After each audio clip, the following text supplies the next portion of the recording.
He saw too much. She saw him. She grabbed him. The price is silence. Or social death. Welcome to hell. Ryota is suffering because the seat change trapped him in the normie zone. The girls are already whispering about his otaku habits. He ignores the haters and dives into his light novel to escape reality, until some S-tier fan service blocks his view. It's Yuria, the gloomy gal, and she is locking on target.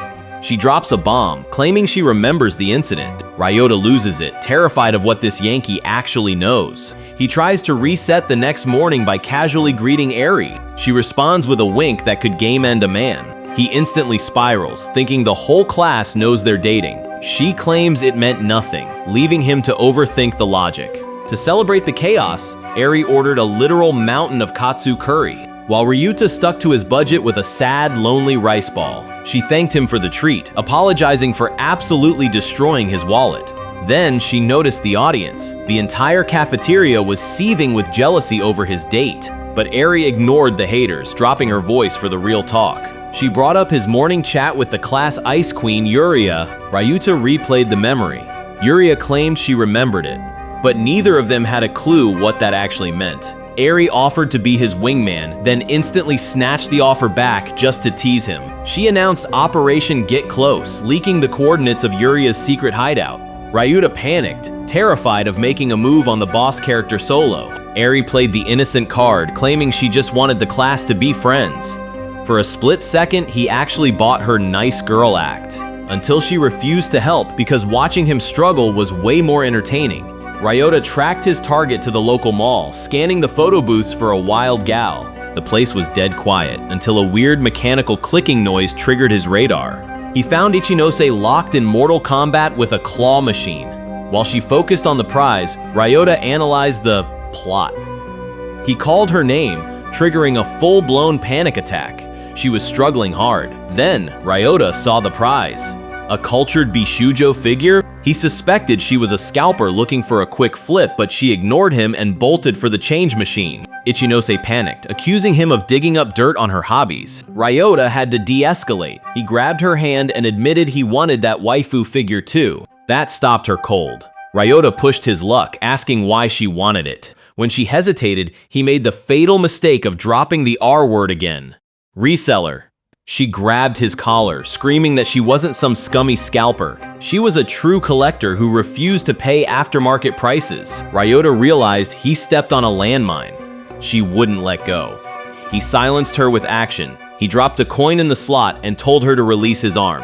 He announced that he trained his whole life for this exact moment. He explained the physics of the claw like a professor, lining up the shot with a gentle touch. The box teetered on the edge. This was it. The drop was perfect. Ichinose looked at him like he was a god of gaming. He handed her a victory drink, sealing the alliance. Ichinose stared at the prize like it was the holy grail. She tried to push it back, claiming he was the one who actually won it. But Ryota wasn't having it. He told her straight up, without her skills, he was nothing. The loot belonged to her. Then things got real quiet. She clutched the box, terrified he would roast her. A high school girl into this kind of culture? She waited for the laugh track. Ryota just shrugged, admitting he was surprised she was into the extra milky genre, but he did not judge. He hit her with some wisdom. There is no shame in the game. He pointed to his own stash, proving he does not even use book covers anymore. That is the way of the true degenerate. He told her to stop hating on her own hobbies. If you love it, own it. Then, he immediately regretted trying to sound cool and panicked. He begged her to forget his cringy speech, but Ichinose shut that down instantly. She finally dropped the bomb. She was one of them. Ryuta's brain short-circuited. She had been a closeted weeb the whole time. She confessed it was impossible to be open about it, especially with the popular clique breathing down her neck. She had lost friends over her power level before. She was tired of the drama, so she went stealth mode. Ryota just listened, realizing the weight of the secret she was carrying. Later in the stairwell, the mood shifted. She double-checked his name. Rude. Then she realized the danger. She got physical, grabbing his collar. She begged him to keep his mouth shut. If the normie squad found out, her social life was deleted. He swore on his life to keep the secret. The tension vanished instantly. Since they were now partners in crime, she relaxed. She showed him her phone with a grin. She had already bought the limited edition merch too. Game recognizes game. Ryota nearly choked when he realized the book's title was literal culture. Yuria didn't give him a second to breathe. She demanded his line ID right now, drafting him as her exclusive otaku partner. Then she dropped the nuke. If he refused, she'd tell the whole school he'd been staring at her thighs. Ryota groaned in defeat. She had absolutely caught him in 4K. She leaned in to clarify the terms of service. He keeps her secret, and she keeps his perverted little secret. That smirk wasn't asking for permission. It was mutual assured destruction. She hit him with a peace sign, sealing the contract. From now on, that was their twisted relationship. His phone buzzed instantly. Friend request accepted. Just like that, he was walking home with the class's top Gyaru, casually debating web traffic stats like a pro. Safe in his room, Ryota tries to process the glitch. The class queen is a hardcore otaku, but his phone kills the vibe. It's Ari fishing for tea about this morning. He realizes he's the vault keeper now. Time to lock that secret down. But she's relentless, spamming his inbox like a detective on a caffeine rush. Then, a wild notification appears. Ichinose wants to buy him a drink as hush money. He checks the ID. Yup, it's the waifu herself sliding into the DMs. He's down for free food. But then she drops the nuclear option. She doesn't just want coffee, she wants a movie date. Just the two of them. Ryota completely loses his composure and screams yes at the pixels. He visualizes the future, expensive frappuccinos with the girl of his dreams, sitting next to her in the dark theater. It's too good to be true. His brain short circuits. This isn't his life. This is a simulation. He checks the planner. He's officially graduating from NPC to main character. He realizes this entire timeline shift started with that one fateful seat change. He starts obsessing over the mastermind, Kuroki Rui. Did she set him up? He stares at the ceiling, trying to solve the puzzle. Was it fate or a fix? They went to the same middle school, but he was a total ghost to her back then. He laughs it off. There's no way a popular girl plotted to help a loser. He convinces himself it's just a glitch in the Matrix, a total coincidence. Meanwhile, across town, the plot is about to thicken. A finger hovers over a tablet, staring at a very familiar face. It's Kuroki, and that evil giggle proves one thing. Ryota is absolutely dancing in the palm of her hand. Ryota Izumiya is running on critical battery levels this morning. He pulled a classic all-nighter debating anime plot points on Lime, convinced he cracked the code on the latest episode. But his otaku brain rot gets interrupted the second he reaches the umbrella stand. Rui Kuroki spawns in with way too much energy for a rainy Monday. She invades his hitbox, getting uncomfortably close just to talk about the weather. Ryota starts sweating bullets, wondering if she was always this chatty, or if he accidentally entered a dating sim. Reinforcements arrive as Eri and Yuria join the party. Rui immediately starts roasting Yuria for being clingy, while Eri pressures her to spill the tea. But Yuria just panics and shoots a nervous glance sideways, straight at Ryota, who is praying to every god that nobody mentions their little secret from yesterday. Yuria starts glitching out, frantically trying to change the subject. She decides to tactically retreat before she exposes herself. Rui plays innocent with the group, but that devious little smirk proves she knows exactly what is going on. Ryota crashes into his desk, absolutely losing his mind over that smile. He's terrified she already cracked the code on his secret relationship. Meanwhile, the class worships Kuroki. She's a genius, an athlete, and basically a goddess. Only the top two girls in the hierarchy are even allowed to breathe her air. Ryota's brain instantly cooks up a nightmare scenario where he gets interrogated to protect the girls. He's sweating bullets, convinced that morning smile was a tactical probe. A notification saves him. Eri texts him, demanding a private lunch meeting in an empty classroom. Totally not suspicious at all. He walks into the lion's den, and Irie doesn't waste time. She immediately grills him on what he and Rui were whispering about this morning. Ryota gets defensive, swearing he didn't leak their secret. Ori cuts him off. She doesn't care about that. She just wants to know why the Ice Queen was actually happy. See, Rui usually looks at men like they're trash on the sidewalk. But when she was talking to Ryota, she actually looked human. Eri connects the dots and her brain explodes. She screams the conclusion. Rui is totally down bad for Ryota. Ryota tries to use logic, pointing out they've never even spoken before.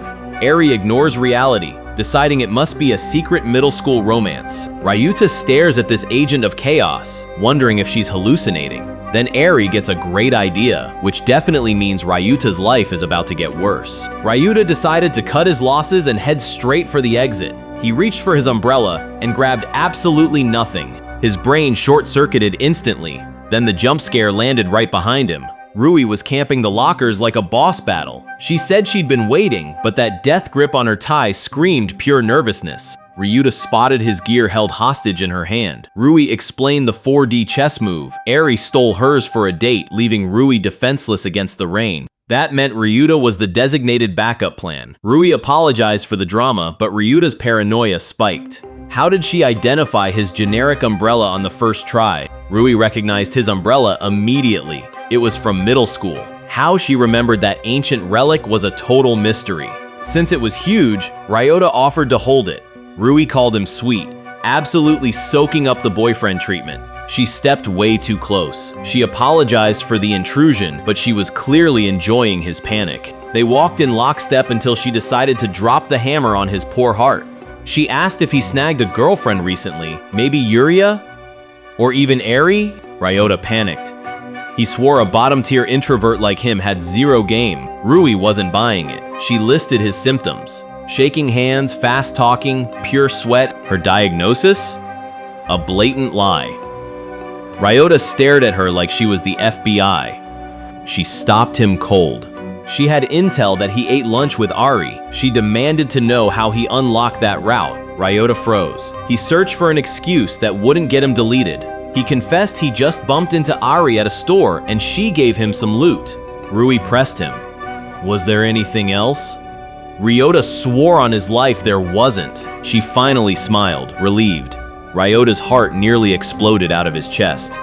Then she dropped the mask. She admitted she is a perfectionist, slaving away to meet every single expectation. That is why she was so glad he didn't belong to Ari. Ryota stood there, stunned by the sudden drop in defenses. The silence got loud. Ryota asked what she meant, sweating buckets. Rui smirked, dropping a lore bomb. Back in middle school, Ryota was the only boy who never confessed to her. He asked about the guys with girlfriends.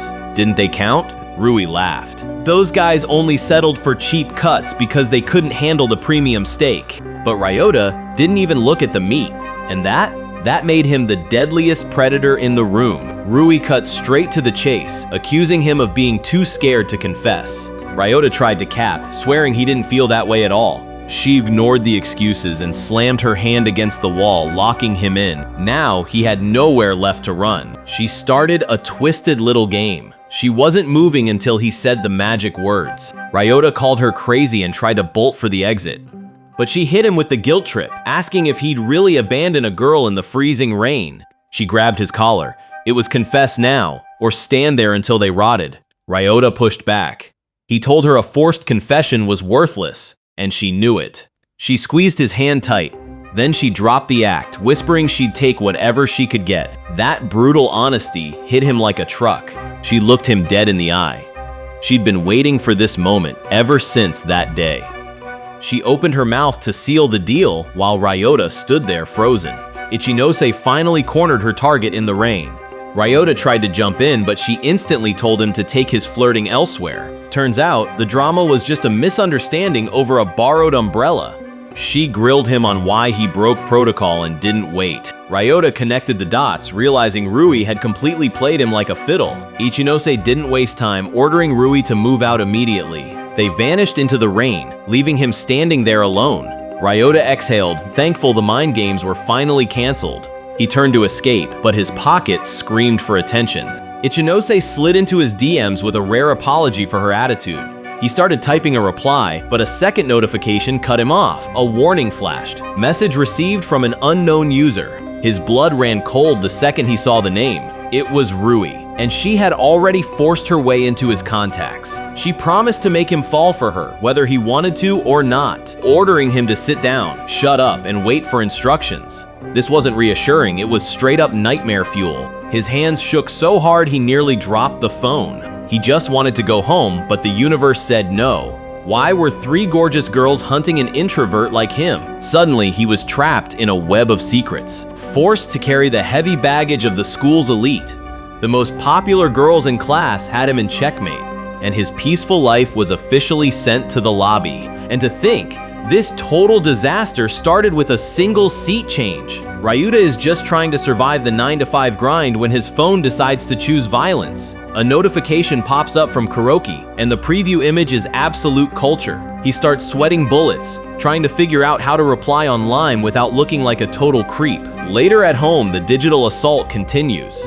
First, she demands a movie date, then she sends a picture of a gross tadpole she found. Before he can even process that, she sends a blurry rainbow. Ryota stares at the screen, wondering if his reply makes him sound like a weirdo. Another ping hits. He starts to worry she is either having a mental breakdown or she is just incredibly bored. Curiosity kills the cat, so he takes a deep breath and opens the chat. Boom! She hits him with a sweaty post-workout selfie and shamelessly asks if she looks cute. Ryota nearly throws his phone across the room. That level of boldness should be illegal. She even jokes that he can save the photo for later use.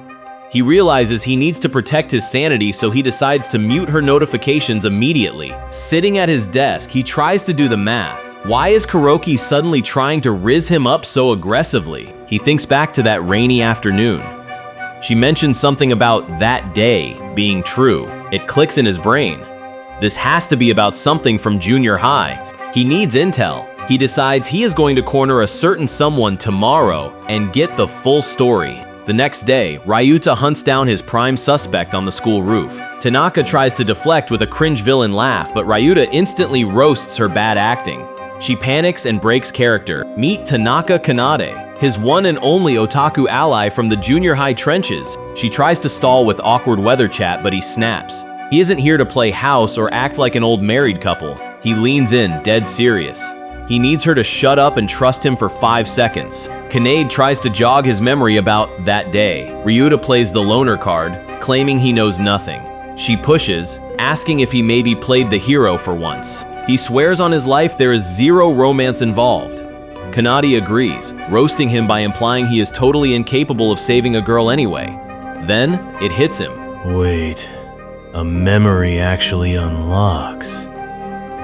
Kanade freezes as he rewinds the tape to his broadcast club days. Specifically, the graduation ceremony from second year. The ceremony was proceeding as planned. Backstage, the crew was prepping the next mic. Then, disaster struck. The farewell speaker was supposed to be Kuroki. She had left her script in the student council room. Without it, she would freeze. The clock was ticking, and the backstage crew went into full meltdown mode. Ryota nods. He remembers exactly what he was doing, being a total idiot. He fell asleep and face-planted off his chair. Kanade confirms it.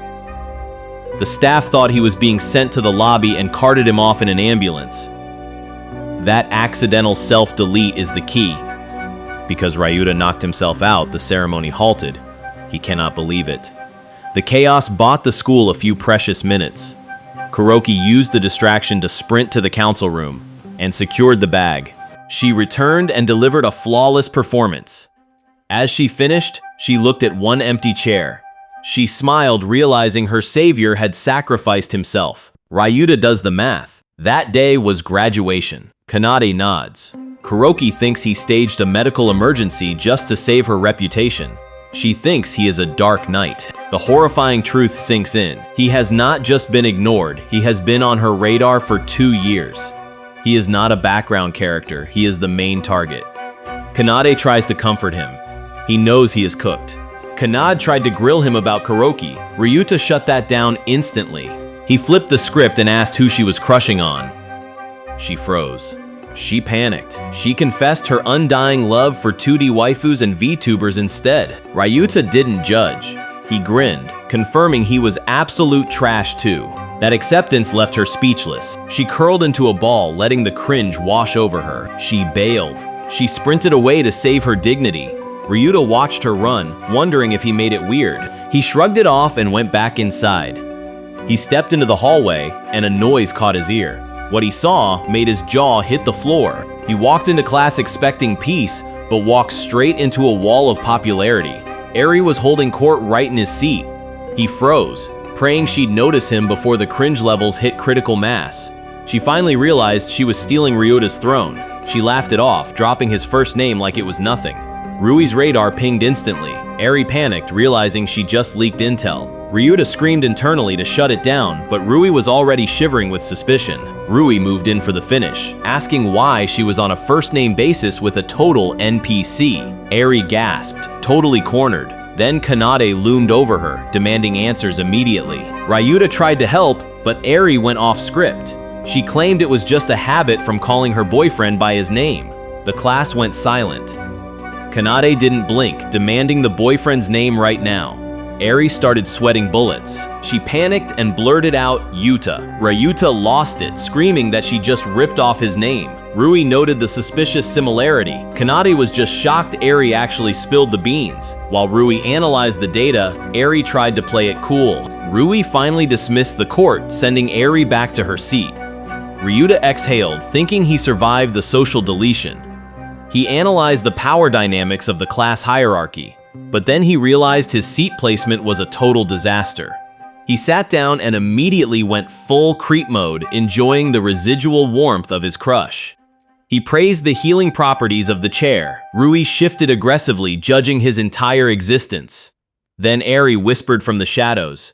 She leaned in way too close, reminding him about their secret date later. His heart nearly exploded out of his chest. He tried to process the culture, but the teacher killed the mood instantly, starting homeroom. But the interrogation wasn't over. Kanade cornered him, asking why he was suddenly collecting harem members. Ryota recoiled, realizing she knew about Ichinose too. He slumped, wondering if he was actually the villain here. He looked at his tactical map and realized he was cooked. He was surrounded by 3 high-level threats, and they were all watching his every move. He let out a heavy sigh. This school year was going to be an absolute nightmare. Later, the hallways cleared out. In the empty classroom, a girl adjusted her glasses. She whispered his name, calling him an idiot with zero heat behind it. School was finally out, so Ryota tried to speedrun his way to the exit. His buddy tried to trigger a side quest, but Ryota's brain slammed the brakes. He suddenly remembered a critical mission objective he promised a certain girl. Don't you dare forget our date. Before he could check his save file, a high-speed projectile came flying down the hallway. Miyama came in hot, and let's just say the physics engine was working overtime on her approach. Ryota nearly jumped out of his skin at the sudden ambush. She skidded to a halt, gasping for air right in his personal hitbox. She looked up, sweat dripping, and started to load up a heavy dialogue option. But instead of a confession, she hit him with a death glare. You are the worst. Ryota's brain short-circuited. He couldn't tell if he was about to get kissed or sent to the lobby. Eri caught Ryota studying some questionable material during school hours. He panicked, screaming that it wasn't lewd, it was culture. She agreed instantly, but only to drop a shameless plug for her own harem light novel right in his face. Eri pins Ryota against the lockers and yanks his tie. She stares him down and calls him absolute trash. Ryota's panic meter hits max.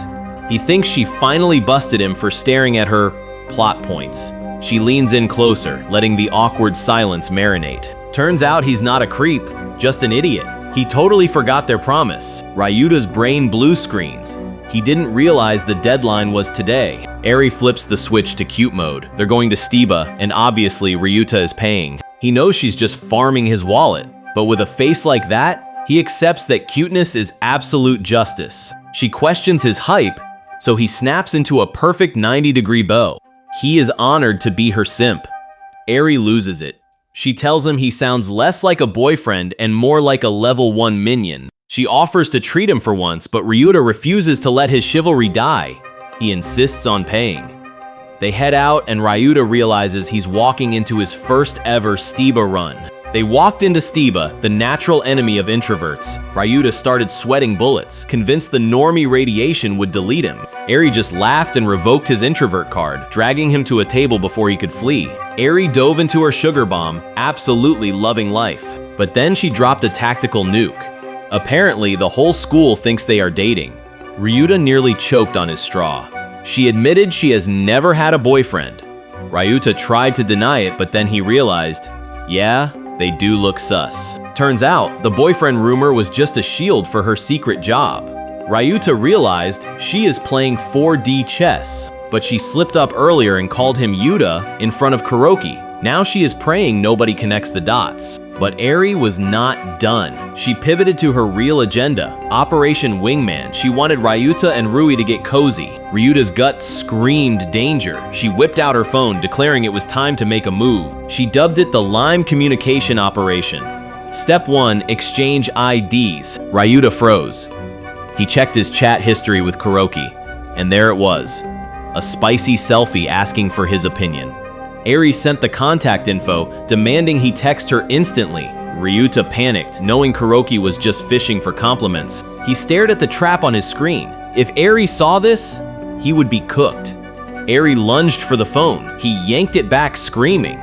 She stopped cold, asking what he was hiding. Ryota denied it, but Eri knew Rui sent the photo. She looked at him like he was garbage. She accused him of using the pic for some late-night culture appreciation. Then she called him a gross otaku and told him to get lost. Ryota saw the game over screen flash before his eyes.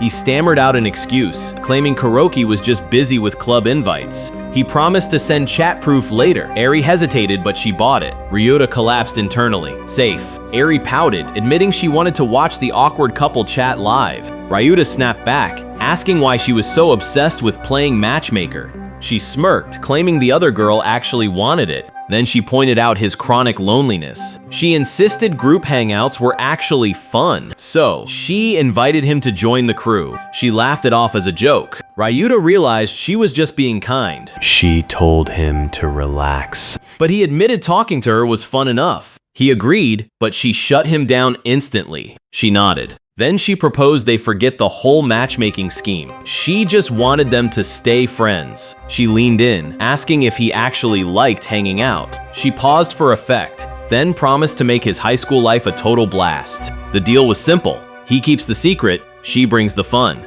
She called it a win-win.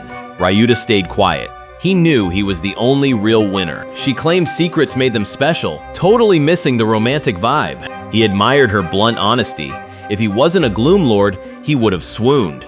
Then she demanded a sip of his drink, shattering the moment. She went straight for the straw.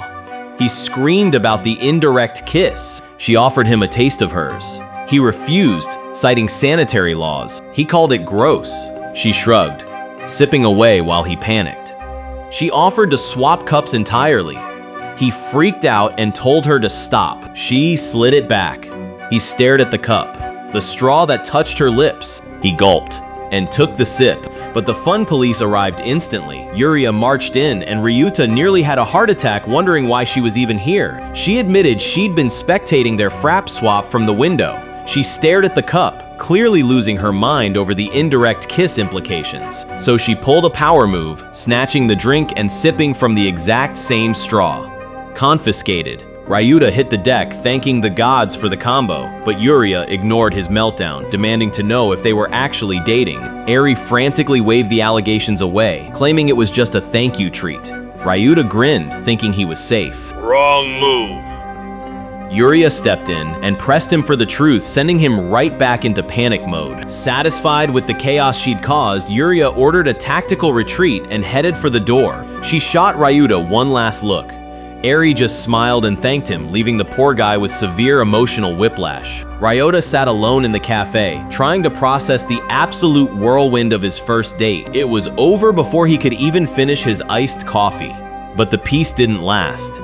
His phone buzzed with a new threat. It was Yuria. She apologized for the drama, then casually switched to first names. He stared at the screen in horror. Why are we moving this fast? Then she hit him with the counter. She demanded he call her Yuria too. His heart started pounding. The social pressure was absolutely crushing him. Then a terrifying thought struck him. The next meeting is at the movies. He stood there shaking, wondering if he would even survive the weekend. Meanwhile, Yuria was escalating things in the chat. She told Ryota to quit the stiff formalities and finally use her first name. She barely hit send before Eri rushed back, complaining that the bathroom line was a total war zone. Eri started yapping about a new peach matcha latte, and Yuria nodded along, pretending she wasn't totally distracted. Then the trap snapped shut. Yuria claimed Saturday was booked, so Eri immediately tried to claim Sunday. Yuria flinched like she'd taken a critical hit. She froze up and stammered, because that day was already reserved for our boy Ryota. She recovered with a sly smile, putting a finger to her lips and claiming Sunday was a top-secret mission. Eri whined for details, but Yuria just giggled and walked away, keeping her secrets on lockdown.